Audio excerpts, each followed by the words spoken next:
ఇప్పుడు మీరు ఫెలోఫిన్ ట్యూబ్స్ చెప్పారు కదా!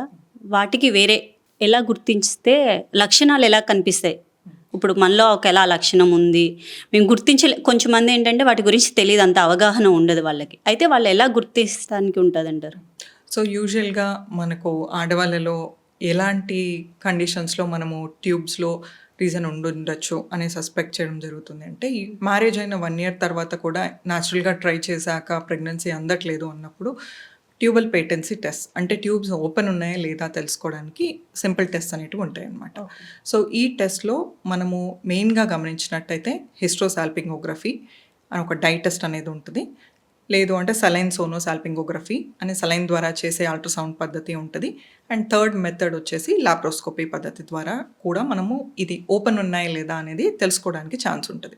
బట్ కొందరు ఆడవాళ్ళలో మనం గమనించినట్టయితే వైట్ డిశ్చార్జ్ అనేది అబ్నార్మల్‌గా అవ్వడము, ఎక్సెసివ్‌గా అవ్వడము ఇలాంటి సింప్టమ్స్ ఉన్నవాళ్ళు ఒక డాక్టర్‌ని, గైనకాలజిస్ట్‌ని పర్టిక్యులర్‌గా కన్సల్ట్ అయ్యి అలాంటివి ఎర్లీగా ట్రీట్ చేసుకోవడం అనేది ఇంపార్టెంట్ అనమాట. ఎందుకంటే ఇవి రిపీటెడ్‌గా పెల్విక్ ఇన్‌ఫ్లమేటరీ డిసీజెస్ అనేవి అక్కర్ అవ్వడం ద్వారా మనకు ఫాలోపియన్ ట్యూబ్స్ బ్లాక్ అవ్వడానికి, వాటి పనితీరు ఎఫెక్ట్ అవ్వడానికి ఛాన్సెస్ ఎక్కువగా ఉంటాయన్నమాట.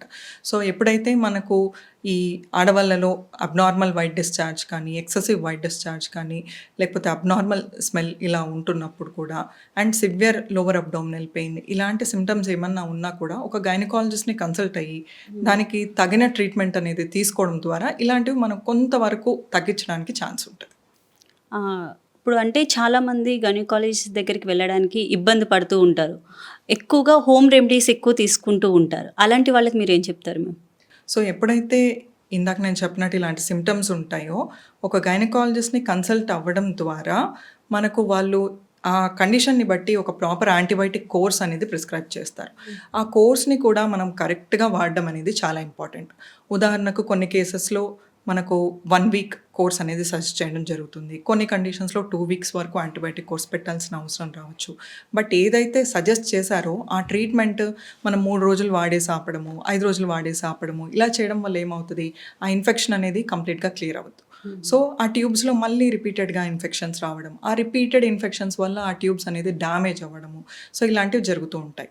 సో హోమ్ రెమెడీస్ కాకుండా ఒక ప్రాపర్ గైనకాలజిస్ట్‌ని మనకు సింప్టమ్ ఉన్నప్పుడు కన్సల్ట్ అవుతే వాళ్ళకు తగిన ట్రీట్మెంట్ ఇచ్చి దాన్ని కంప్లీట్‌గా క్లియర్ చేయడానికి ఛాన్స్ ఉంటదనమాట.